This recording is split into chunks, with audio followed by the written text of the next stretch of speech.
Le possible est ton nom, le possible est ton nom, le possible est ton nom, le possible est ton nom.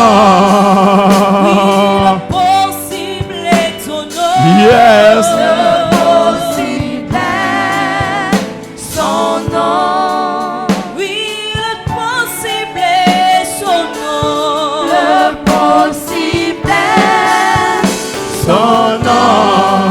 oui, le possible est ton nom. Yes. Le possible est son nom. Oui, le possible est son nom. Le possible est Son nom.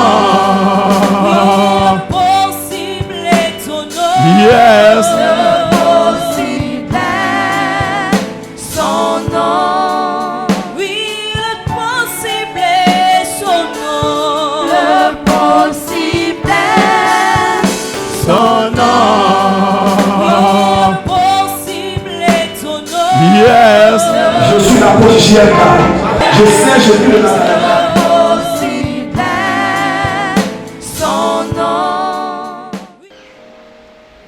Aujourd'hui, Dieu me conduit dans le livre de Matthieu chapitre 27, verset 15 à 26. Et puis, un peu plus loin à la fois. Quand on a lu là, la Bible déclare sur Barabbas, c'est un brigand, c'est un malfaiteur. C'est quelqu'un qui soulève les gens. Quand il devient un brigand, il est malfaiteur, il y a tout en lui.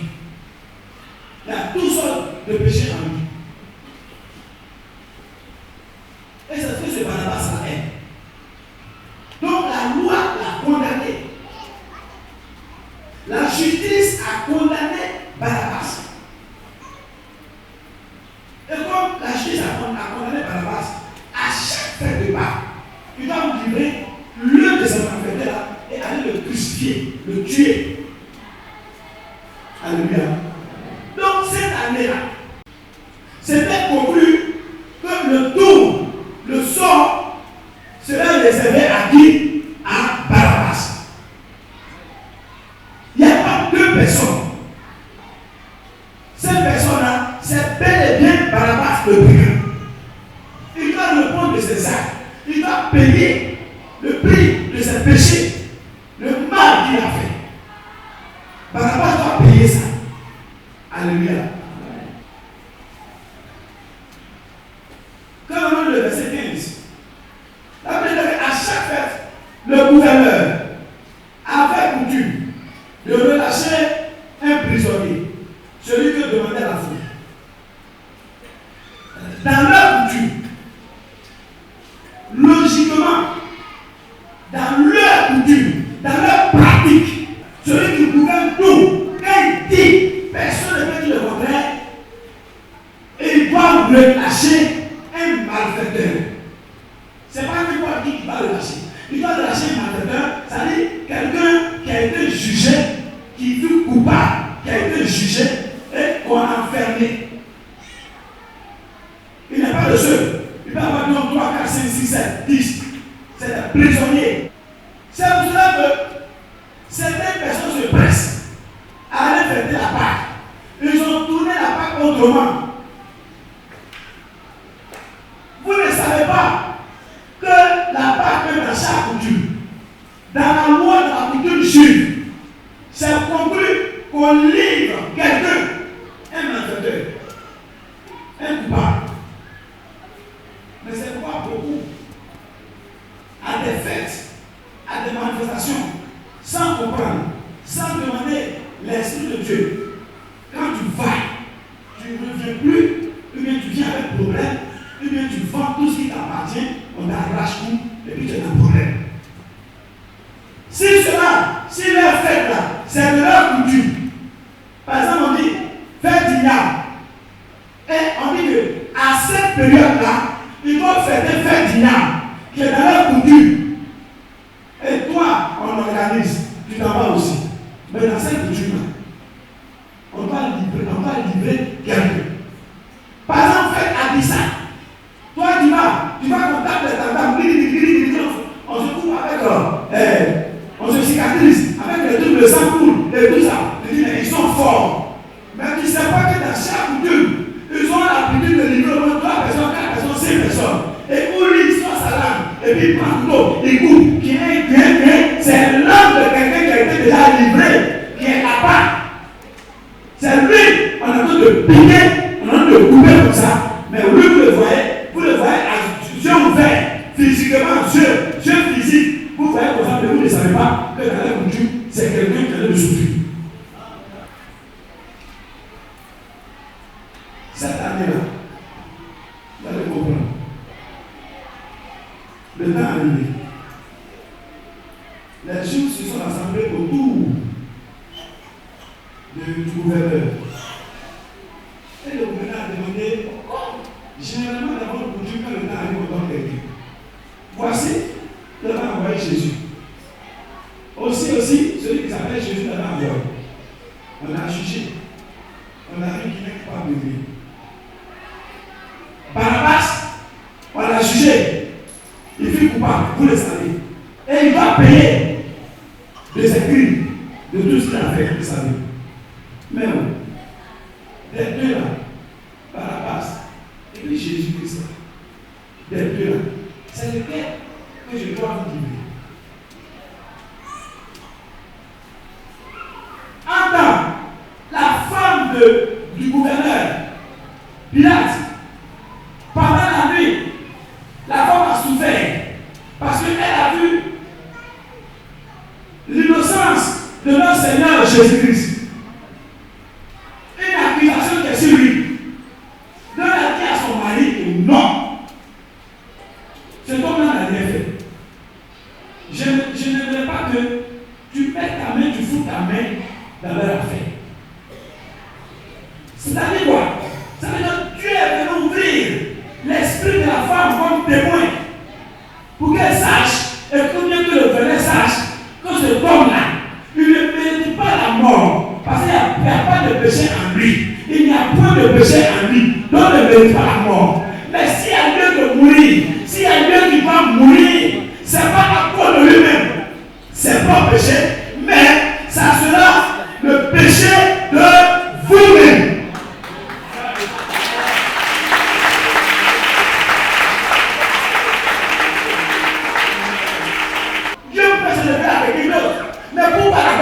Parce qu'elle est la femme du gouverneur.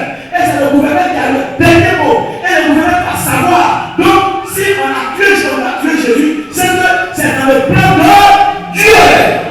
Yes!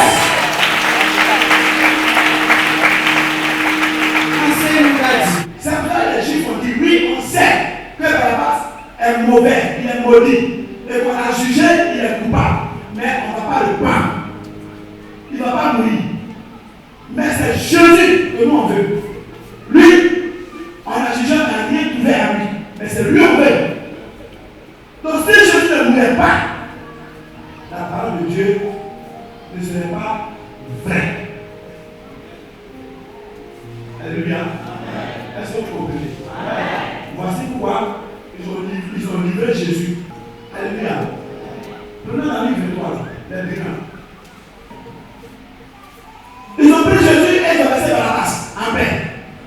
Parce que Jésus va payer. Regardez, les uns crucifiés. Il y avait deux brigands. Des malfaiteurs aussi encore. Un à sa droite, l'autre à sa gauche. Celui qui est à sa gauche, il a dit, n'es-tu pas le Christ? Toi, tu as ressuscité Lazare. La veille de Noël, son fils l'a ressuscité. Les fous, tous les cataractes, tu as guéri. Ceux qui sont malades, tu les as guéris. Mais attends, on a entendu parler de toi. Toi, ce Jésus-là. Les démons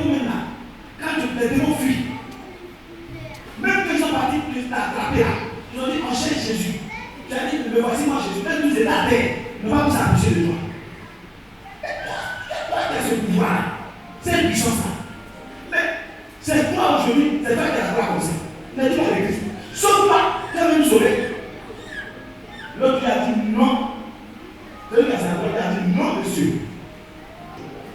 Ne nous mélangeons pas à ce don. Nous là, c'est qu'on est dedans là. C'est justice. Nous méritons ça. Tu te connais, je me connais. Tu sais qui tu es, moi je sais qui je suis. Alors, mais celui-là, lui n'a rien fait. Il ne doit pas mériter ça. Nous sommes sous même condamnation, alors que lui n'a rien fait. Pourquoi nous sommes sous même condamnation? Nous sommes sous même condamnation parce qu'il a accepté de prendre nos péchés sur lui. Voici quoi, cette même condamnation que nous on a est partie sur lui. Tu n'as pas encore compris. Tu ne mérites pas ça. Il est venu pour quelque chose, pour toi et pour moi. Il est venu pour l'accomplissement de la chose. Voici pourquoi il est porté à la croix. Ah. Mais toi et moi, nous n'avons pas la même chose. Il ne faut pas le juger. Il ne faut pas parler ça. Seigneur, je t'en prie. Le jour de moi, ne m'oublie pas. Que je sois dans ton royaume. Il dit, oh, mon petit, tu m'as trop touché. Ce que tu dis là, ça ne vient pas de toi. C'est l'Esprit de Dieu, c'est Dieu lui-même. Qui a tout de faire comprendre à tous ceux qui sont. Ce que tu dis là, aujourd'hui même, en vérité, je le dis, dans quelques heures, toi et moi, nous allons rentrer dans le royaume, dans mon royaume, chez mon Père. Je serai au paradis avec toi. Tu seras dans mon paradis.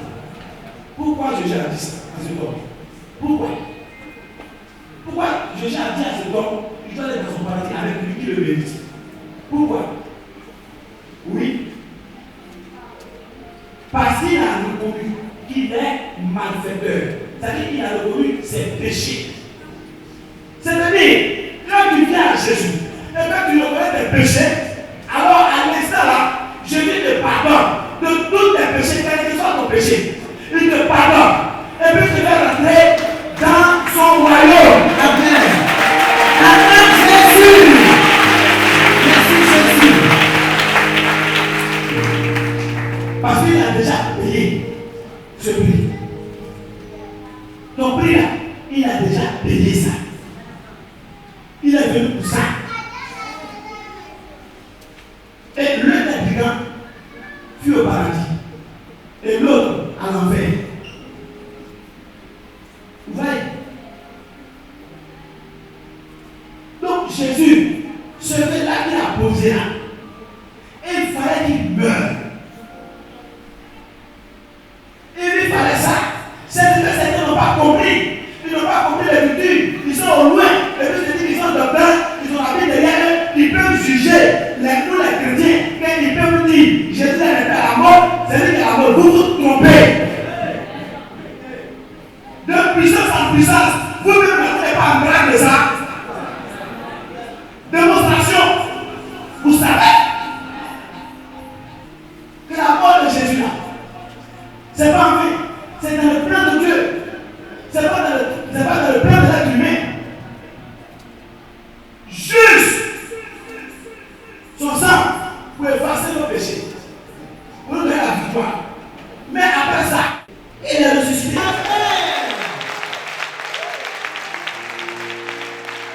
Mon Jésus est ressuscité et moi je viens venir m'asseoir. Non. Maladie n'est pas encore reçue sur moi. Problème de vie n'est pas reçu sur moi. La pensée n'est pas reçue sur moi. Celui qui n'est pas reçu sur moi. Parce que mon Jésus est reçu sur moi.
Il est vivant, il n'est pas mort.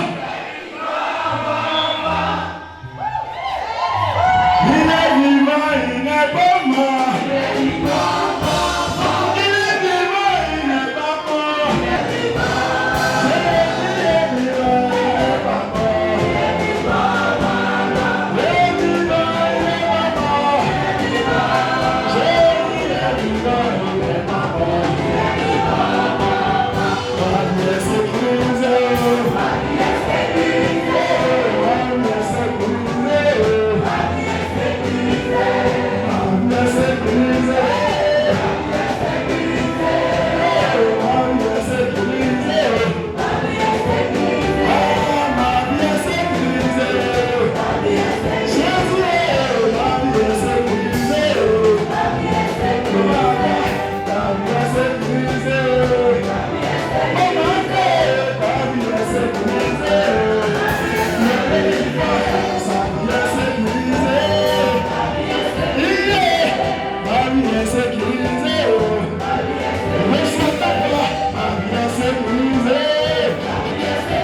Elle prend le pas cette année. Elle prend le pas cette année. Soulevez là. Fais enlever les chèques que tu as mis dans son bras. Tu es parti dans son songe pour aller amputer son bras. Pour ne pas qu'elle puisse avoir l'examen. Prenez là.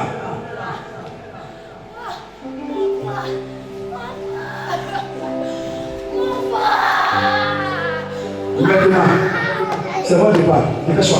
Dépêche-toi. Dépêche-toi. Dépêche-toi. Fais la bouchée. Dépêche-toi. Dépêche-toi. Vite. Vite. Vite. Vite. Allez. Si j'ai attrapé ce bras. Dors. Dors. Dors.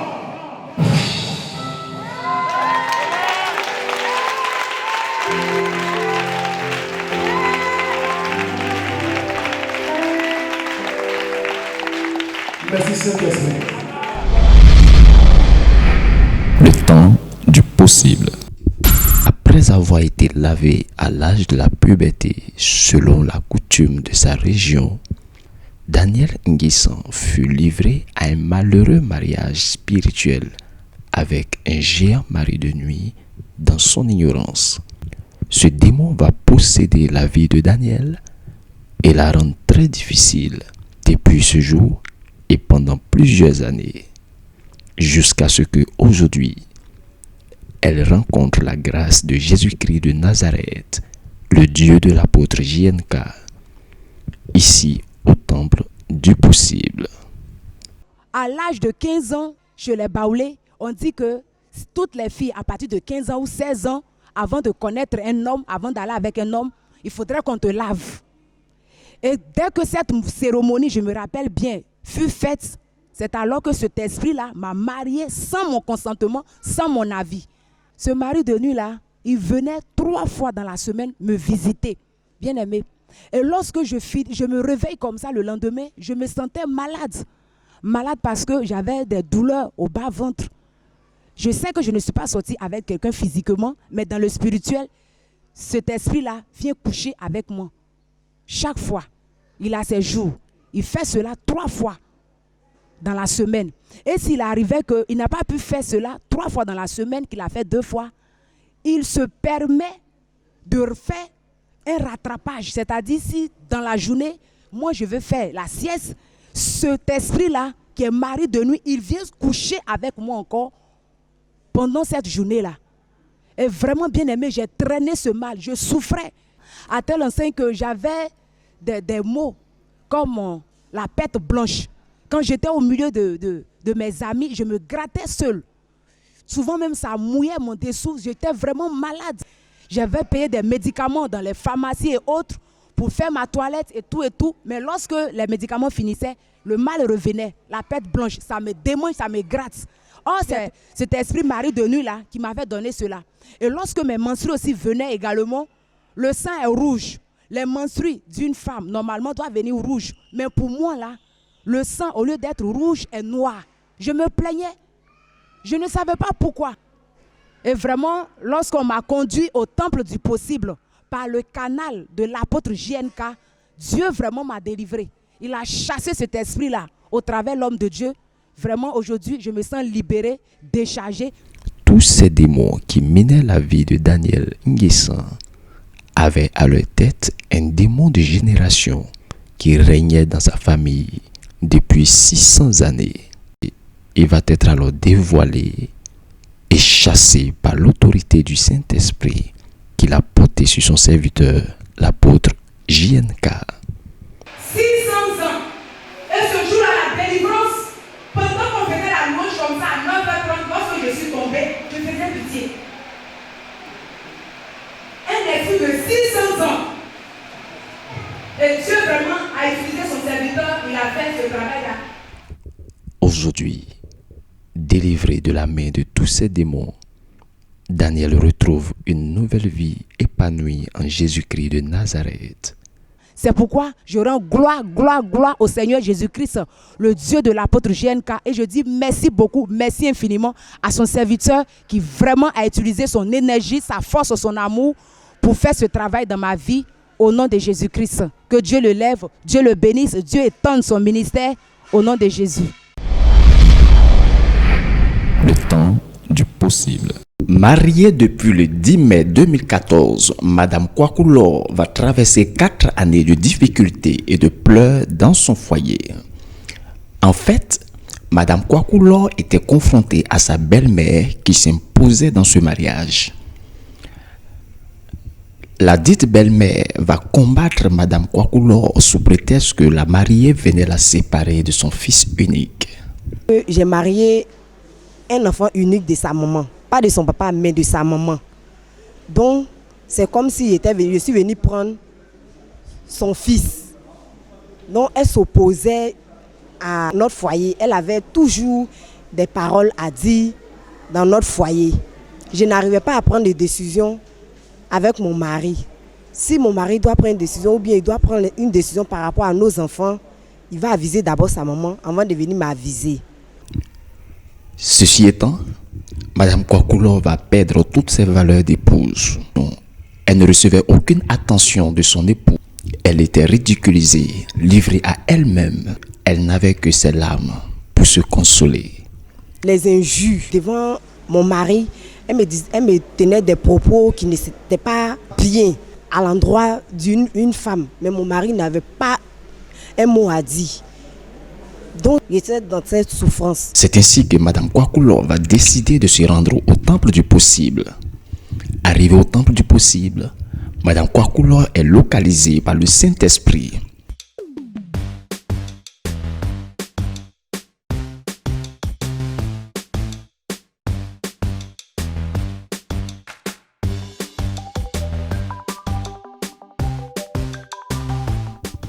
L'apôtre JNK va alors procéder à la délivrance de Madame Kwakulo pour chasser l'esprit humain de sa belle-mère qui s'est inséré dans le foyer. Ton pouvoir est en haut là, je détruis ton pouvoir. Ton pouvoir vient des œufs. Je détruis ça. Non, tu mets ça maintenant. Ouais. Tu vas quitter le foyer là aujourd'hui. Tu as cherché, tu as trouvé. Ton nom c'est Olé. Donc c'est toi qui maries. Tu vas marier ton fils. Tu maries ton fils. Et puis elle est partie là-bas. Tu la rivalises. Tu fais rivalité. Il ne faut pas divorcer. Si Dieu n'a pas établi, si mon Dieu n'a pas établi, c'est là il faut divorcer. Chose faite par la puissance du Saint-Esprit portée sur la vie de son serviteur, Madame Kwakulo revient au temple du possible, glorifier Jésus-Christ de Nazareth, le Dieu de l'apôtre JNK. Puis j'ai mis les pieds dans ce ministère le possible et depuis j'ai rencontré l'apôtre JNK. En tout cas, Jésus-Christ m'a délivré, il m'a déchargé de ce fardeau. Aujourd'hui, le foyer de Madame Kwakulo connaît un nouveau jour. Tout rentre en ordre. Je suis heureuse dans mon foyer et ça, tout va bien dans mon foyer. Vous voyez même la preuve, parce que quand je venais, je ne ressemblais à rien. Mais à l'heure là, je suis heureuse. J'ai dit merci beaucoup à Jésus-Christ, le Dieu de l'apôtre JNK. Merci à l'apôtre JNK. Que le Seigneur le bénisse abondamment. Que son Dieu décharge les foyers qui souffrent, qui sont tristes, qui sont persécutés.